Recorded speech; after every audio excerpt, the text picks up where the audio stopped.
when Emily called Rosa for the first time. She felt it was an error because Rosa rarely had clients like that. Most individuals, middle-aged business travelers, or wealthy housewives who were bored were the ones who hired her for overnight company, needed someone to listen to them quietly for a few hours. Emily's voice was soft, almost. Rosa was hesitant, as if she wasn't used to asking for things. While the offer of $200 per hour to speak didn't seem genuine to her, but Emily's voice was not demanding. In fact, Emily almost seemed ashamed when she mentioned the number aloud. As if she was worried Rosa rode the train up to the city's top end, where the buildings looked, and that's how it began. She laughed and hung up, like they were carved out of clouds and glass.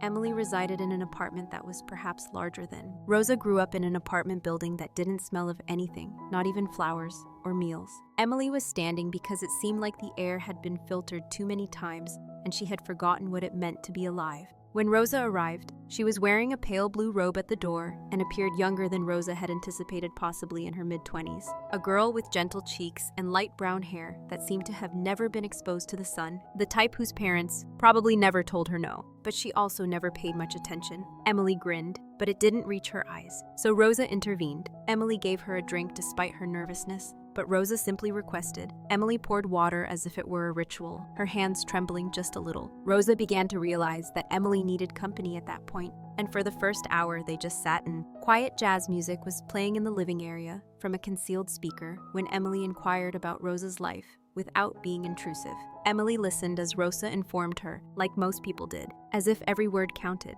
Being the eldest of 4 siblings and doing odd jobs, she used to sit in her mother's small queen's kitchen. Emily listened without grinning while eating cheap chicken and microwave rice on the floor. Rosa promised to return the following night and the one after that, because she didn't nod. After that, by the 3rd night, Emily had shed her robe and was wearing, despite the fact that it was 9 o'clock at night, she was wearing sweatpants and a soft t-shirt, and her hair looked like she had just rolled out of bed. Rosa's chest tightened, not out of want precisely, but out of worry. Emily admitted that she had no true friends and that her family was the reason she didn't go out, was across the nation, but they only sent texts. So even when they were close, it didn't feel like they were there. Rosa paid attention not only because of the money, but also because of the prearranged appointments and credit card limits. Despite that, Rosa liked being around Emily since she had a sensitive yet stubborn quality that was broken, similar to a light that refused to switch on, despite the fact that the bulb was in good condition. One evening after midnight, Emily invited Rosa to sit on the... Rosa wrapped her arms about herself and tried not to shake while Emily smoked a cigarette on the balcony with her. It was chilly, and then held it between her fingers, as if she needed to trust in something. The city lights, without smoking it, shone underneath them like a million tiny stars that were simultaneously too near and too far away. "I think I'm broken," Emily said. Rosa's voice was hardly audible above a whisper, and she didn't immediately respond. Gazed at her, asking, "Really?" Emily's eyes were gleaming, but not from tears, but from a deeper place. Rosa finally answered, "I don't," because she was tired. "Believe you're broken. Just lonely." Emily chuckled, making a little melancholy noise. Then she gazed at Rosa as though she wanted to say more, but she hadn't done so yet. Began arriving each night after that, even though Emily didn't call until late. Occasionally, it would be 11 o'clock or almost. At midnight, Rosa would have already gone to bed after working at the cafe, exhausted and barely able to keep her eyes open. Something about Emily's voice when she called soft made her get up when she saw her name on the screen. Rosa couldn't force herself to ignore it, as if she had been waiting all day to make that one call. Although Rosa had stopped keeping count, the money was still good $200 an hour to sit and talk. But it wasn't about the money, no longer truly, but rather the way Emily treated her as though she were important, as if Rosa were the only thing keeping. On certain evenings, Emily would pull a blanket over her legs and sit on the floor rather than the couch, like a child. And while drinking tea, Rosa would sit across from her and discuss whatever that sprang to mind. Rosa would then share anecdotes from her past embarrassing and stupid high school moments when she felt like her life was coming to an end, because Emily laughed at those stories not in a phony, polite way, but with genuine, loud laughing that filled the air when someone didn't respond back. Rosa enjoyed making Emily laugh in the vacant spaces of her enormous apartment. It made Emily felt strong in an odd, quiet way. But on 2 other evenings, she didn't say anything at all, simply sit quietly and gaze vacantly at the glass wall that looks out over the city. Like a broken window, Rosa would occasionally sit next to her and remind Emily by stroking her palm with her finger. Emily didn't draw away or lean in, but she knew she wasn't alone. Rosa remained there, caught between a deeper, unsaid emotion and terror. Emily had high barriers and didn't press the issue. She knew better than to ask too many questions. One night at around 2:00 Rosa was still learning how to climb them without having to run. They were dense and quiet. "Do you think people can be happy without anyone?" Emily questioned abruptly, and Rosa glanced at her. Uncertain if it was, Emily continued in a rhetorical manner, her eyes fixed on the ceiling, as if genuinely delighted. Not phony Instagram happiness, but the type that endures when the lights go out. Rosa gave it some serious thought. She shook her head, no, and replied, "I think we all need someone." Emily didn't respond, even if it was only to one person. She averted her gaze as if it didn't apply to her. Rosa stayed up until 5 in the morning, while Emily dozed off while cuddling up on the couch and resting her head on Rosa's shoulder. Didn't move, watching the skyscrapers as the sunrise spilled over them. Her heart was gentle, but her body was rigid. She didn't understand. She was aware that what was happening between them wasn't typical, not business-related, and not yet, at least not yet. But friendship, something fresh and perilous developing. By the end of the 3rd week,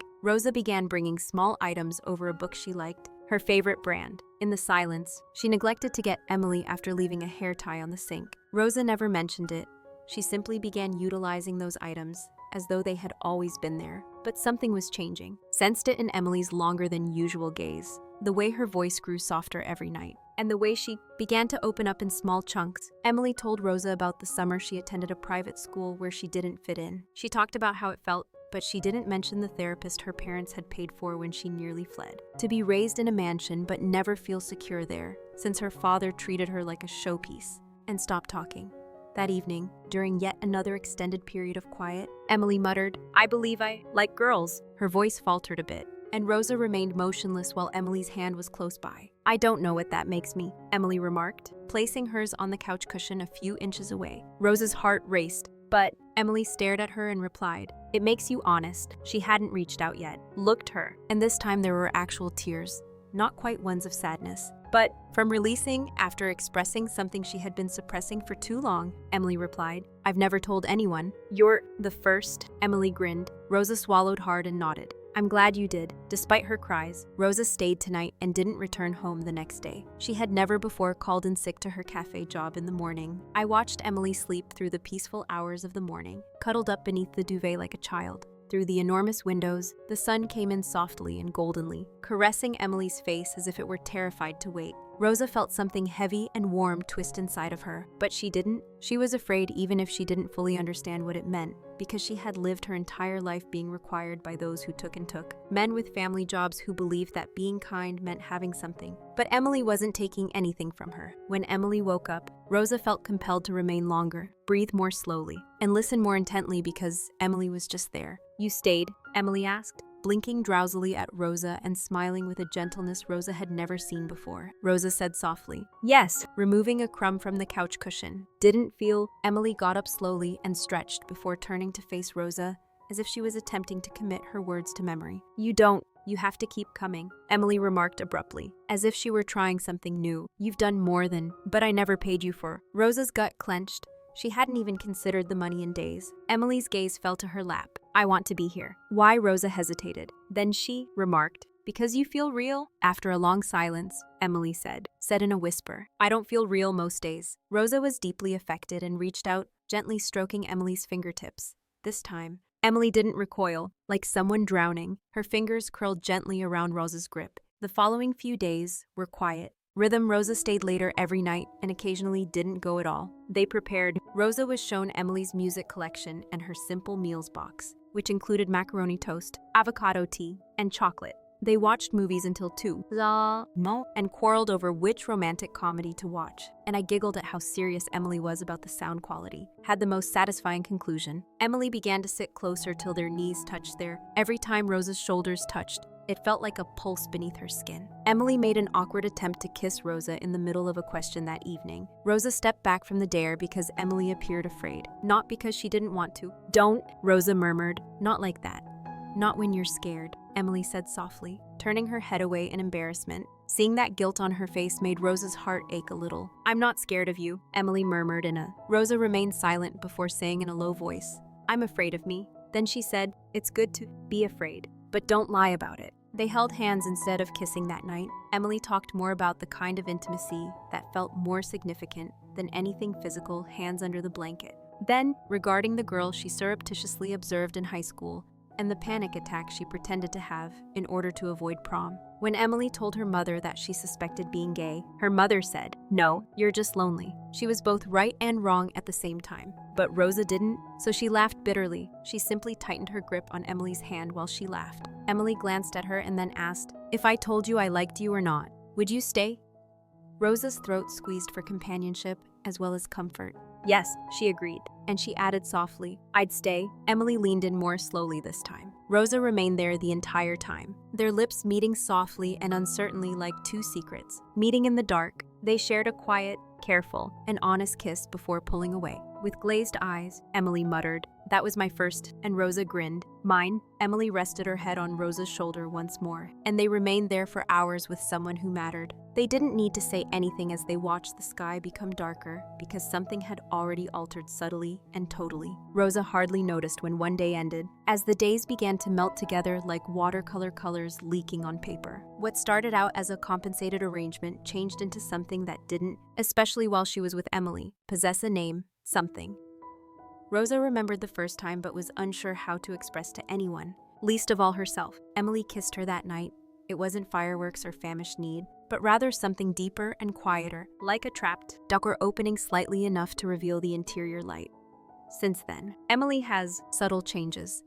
She walked barefoot. She laughed without checking to see whether it was acceptable. She smiled more. Rosa noted that she was wearing large clothes with a subtle lavender scent, humming under her breath throughout the flat. She observed every detail, including Emily's occasional flinching when the phone rang or Rosa got up to leave. Emily made a terrible meal one night. The pasta was uncooked, and there was still a tucked-in fear between the softness. They sat on the kitchen floor, and although the sauce tasted like wet cardboard, Rosa ate every bite because Emily was so proud. "You know," Emily said after drinking inexpensive wine from pricey glasses and laughing like a teenager, "I used to think I was cursed, like maybe I just didn't come with the part that," she said abruptly. Spinning the glass in her hands, Rosa scowled gently. "Let people love other people. You believe that since you've never experienced this before." Emily nodded. "Additionally, whenever I did feel something, it was always for girls who were unaware of my existence. Or worse." Rosa moved closer, brushing Emily's knee, and reminded me that I wasn't good enough. "You're not cursed. Girls, you simply had the wrong people around you." Emily gazed at her with those gentle brown eyes that were full with incredulity. "And you believe you're the one." "Rosa," she whispered, "didn't blink. I care about you, and I'm the right person for now. But I'm not sure if I'll be the right one forever." Rosa shrugged. "I'm afraid I'll mess it up." Emily grinned sadly. "That night, they said, you probably will.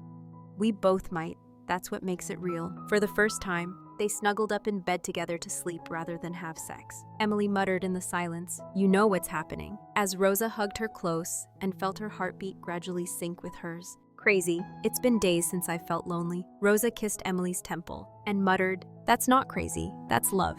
Emily didn't respond, but the manner, everything she needed to know, was revealed to her by her fingers curled around Rosa's. Emily poured coffee for the two of them the following morning. Rosa felt something warm bloom as they kissed her forehead, like if it were the most normal thing in the world. Something too enormous for words was in her chest, yet life had a way of rapping on her door just when she felt safe. Rosa was still at the apartment when Emily's mother called her that afternoon. She was reading on the couch when Emily's tone changed, and she became defensive and icy when Emily hung up. Emily said she wanted to meet, and she looked pale and worried. "She is traveling in next week. She knows about me." Rosa blinked, and Emily laughed bitterly. "Exist.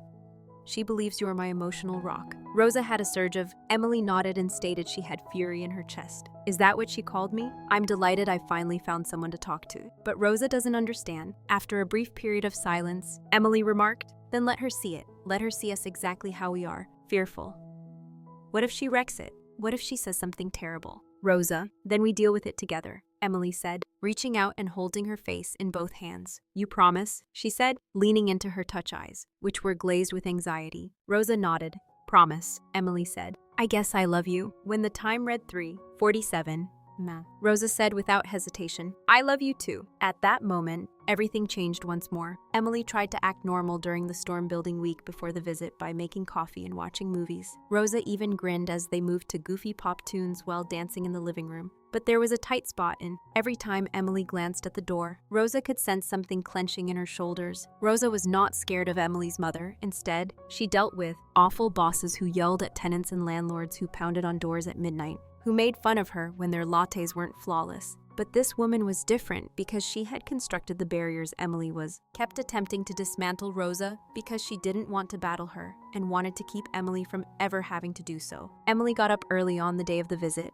hardly eating breakfast before changing. 3 different outfits before deciding on something Rosa had never seen her wear. A clean white shirt and a... Rosa grasped for her hand as they stood in a clean, pleated skirt as if she were heading to church or a courthouse. Emily withdrew in front of the mirror, but she said, not rudely, just nervous. Emily murmured softly, I don't like it when I look messy. Rosa's heart broke. Emily said, you're gorgeous when you're messy. Emily gave a small smile, but nothing changed. The doorbell rang as Emily opened the door and braced herself. Rosa stood next to her at precisely 2:00 p.m. The woman who entered had polished, piercing eyes that reflected everything like frigid mirrors. Margaret, who was feeling nothing, hardly gave Rosa a glance before planting an air kiss on Emily's face. Margaret replied, this is the little companion you've been spending so much money on, as she entered without being requested. Rosa's jaw tensed, but she remained silent as Emily's fingers touched her back. Rosa, Emily stated in a firm voice, this is my back. She made a silent plea. This is Rosa, Mother Margaret.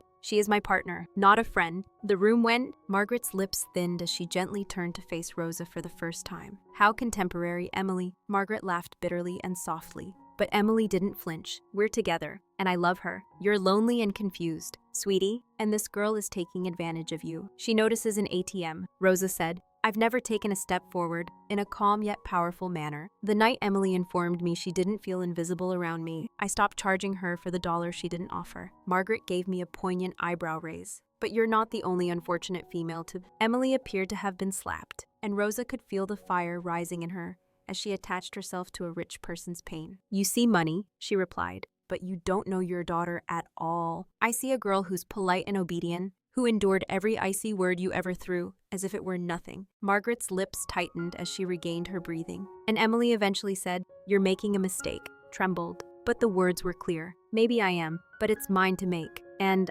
Margaret's brows tightened. I'd rather fall in love and be wrong than live a life so scared I forget how to feel anything. You'll be sorry Emily didn't turn away. Perhaps she did, but not today. With her heels clicking like bullets against the floor, Margaret turned and left. The door closed behind her, and there was silence, dropped like a thick blanket across the room. And Emily stood motionless as Rosa approached and put her arms around her. Emily buried her face in Rosa's neck and wept for the first time, not just quiet, courteous tears, but Rosa supported her through it all, whispering, it's over. You did it, with the kindness that came from years of being small and wordless. Now once you're free, Emily held to her like a rock, and Rosa realized she wasn't merely holding someone she cared about.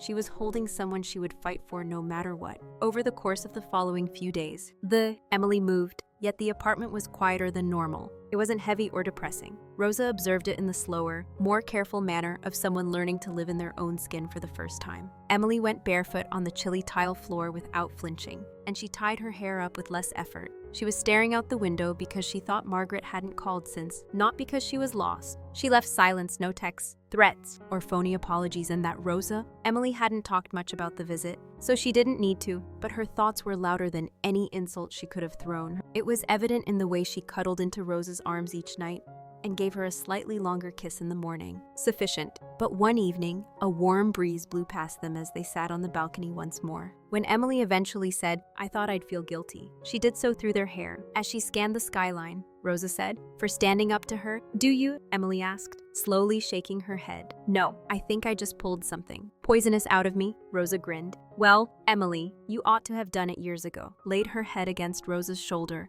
Without you, Rosa, I couldn't have. I simply stood behind you. Emily stayed, and you gave her a gentle kiss on the forehead. Rosa pondered for a time before whispering, what happens now? We live day by day, eating bat spaghetti, dancing barefoot, and debating about movies. And even if everything fails one day, we'll still know it was true. Emily gazed up at her. Rosa paused and shook her head, saying, you think it'll fall apart? Believe that anything worthwhile is worth fighting for. And if it's with you, I don't mind getting into a battle. Emily gave her a kiss, then slowly and deeply. Not a desperate kiss or a first kiss, just something genuine. They made love for the first time that night, not hurried or crazy, but tender, cautious, and full of... They lay entangled in one another with the moonlight slicing across them, saying things neither of them could articulate aloud. Emily stroked little circles on Rosa's arm, while the bed was in soft slivers, whispering, I never thought I'd feel safe, Like this. Rosa squeezed her closer. Me neither. The days continued to go by. Emily began to leave the house more easily than before, and they went grocery shopping. Rosa noticed Emily flinching as people glanced at them while they were shopping together while holding hands in public. But she didn't let go. One evening, Rosa took Emily to her place where they sat in parks, sipped coffee, and took pictures with inexpensive film cameras. The Queen's flat where the family lived was cramped and noisy, with children running around and an aunt singing in the kitchen. Emily didn't back down. She sat on the floor and assisted Rosa's younger sister. You in a cat photo. Rosa's mother drew her away and muttered, She watches you like you're made of gold. Quiet. But I like her. Rosa grinned. Later, on the train returning home, Emily laid her head on Rosa's shoulder and muttered softly, Feels like I am when she's around. Your family is loud and messy and perfect. Rosa chuckled as she stated this. Emily nodded, saying, They're a lot, but they're real. It's good to be around real individuals. Rosa kissed her temple. You are a real person, the realest one I know. Emily gripped Rosa's hand closer than normal the entire way home without responding. As they watched the city below them flicker that evening from the window, Emily turned to Rosa and whispered, I want to. Rosa gazed into her eyes, the dread gone, and said, Stop looking back. I want to build something forward with you, anything more stable. So let's begin right here. Suddenly, without authorization, consent, or a label, they, instead of celebrating with champagne, balloons, or another ostentatious announcement fit for Instagram, they didn't even consider it an anniversary. But Rosa woke up a month after Emily confronted her mother to the scent of. She wore one of Emily's big t-shirts and stumbled out of bed with her hair in a mess after eating fresh pancakes and drinking awful coffee. Discovered Emily smiling like a child in the kitchen. I tried, Emily said, holding out a. Rosa took a slightly burnt pancake on a cat face-shaped plate and laughed quietly. You really tried. Didn't you? Emily agreed. This was meant to be a romantic bedtime breakfast with soothing music. I believe I tainted the maple syrup with cinnamon, but the fire alarm went off twice. So Rosa took a bite nonetheless, went awry, and then bent to plant a kiss on her. The worst pancake I've ever had.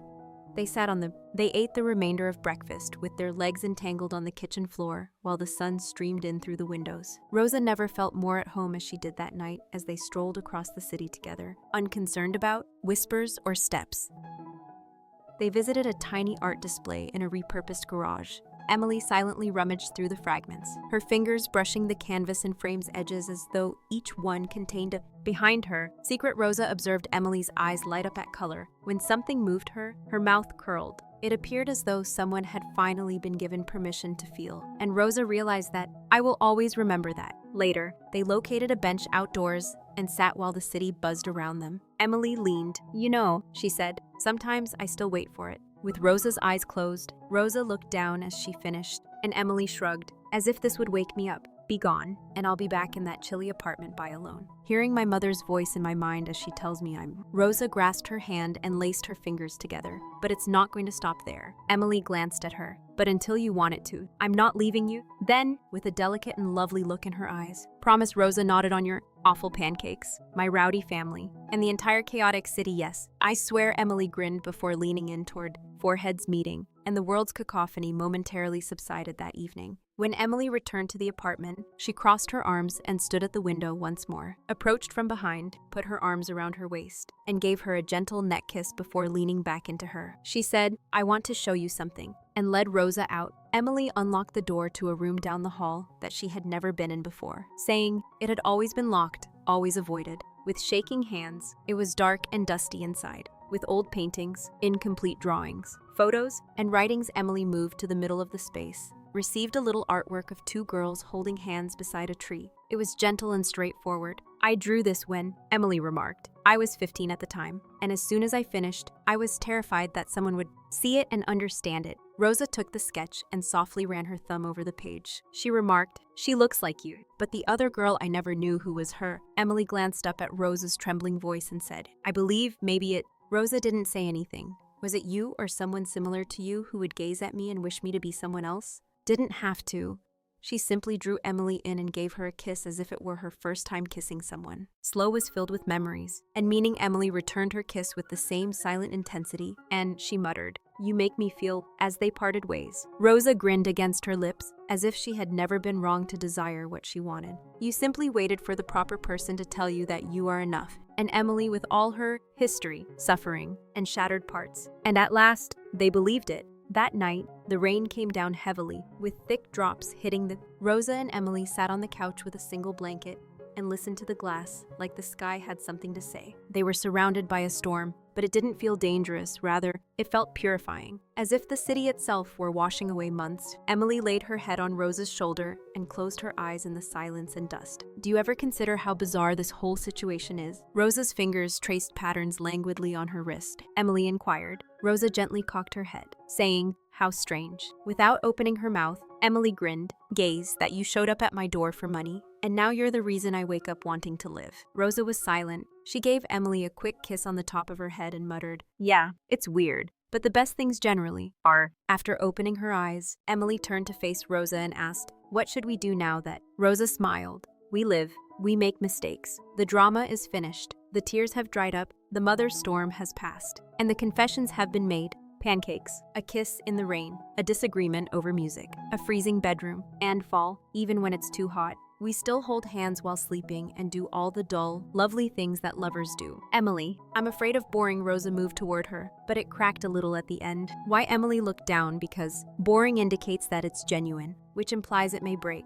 And I doubt I could make it through. You won't have to live through it. Rosa broke again. Taking her face in both hands, Emily's eyes softened. "That's the difference now, it's not just you." They sat like that for a long time, just breathing, and she nodded gently, allowing the dread to subside into something softer. Together, as the storm continued outside, over the course of the following few weeks, their beat became more powerful, and they adapted to the little routines. Rosa creating playlists, and Emily usually forgetting the list during grocery runs. They ended up hurling socks at one another across the room on their late-night drives and laundry days, disputes as well, and Rosa didn't like Emily's tendency to shut down when she was nervous. I detested Rosa's tendency to suppress her emotions until they erupted in annoyance. But they worked things out. Messy human honesty. It happened piece by bit. One evening, Rosa arrived home late after a visit. Emily, her mother, was waiting in her pajamas on the couch, looking exhausted but relieved. At first, she remained silent and simply approached Rosa, who embraced her close as if they had been together for days. Emily returned the whisper, "I'm here. I'm not going anywhere." Rosa gave her a gentle kiss and said,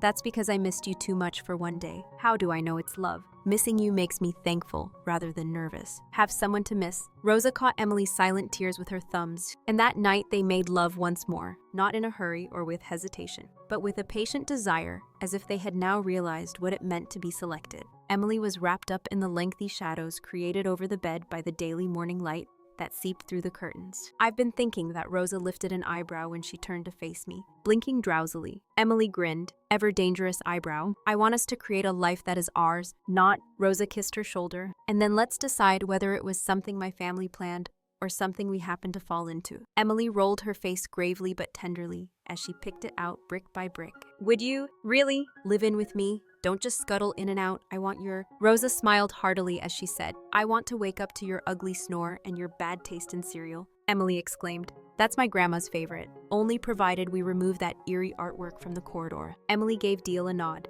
and they started over without any broken pieces. Two girls who found love in imperfection rather than as strangers navigating one another's lives, yet in the silent courage of continuing to show up every night. Despite their fear, as the weeks passed and life encircled them more tightly, Rosa and Emily unconcerned with their labels or the whispers of others. They only engaged in disputes, laughs, and leisurely Sunday mornings, as well as 4 a.m. admissions that were filled with truth rather than fear. And they ultimately discovered a home and a place to rest in one another that stated, "I see you and I'm staying," and was composed of warmth, choice, and love rather than walls or money.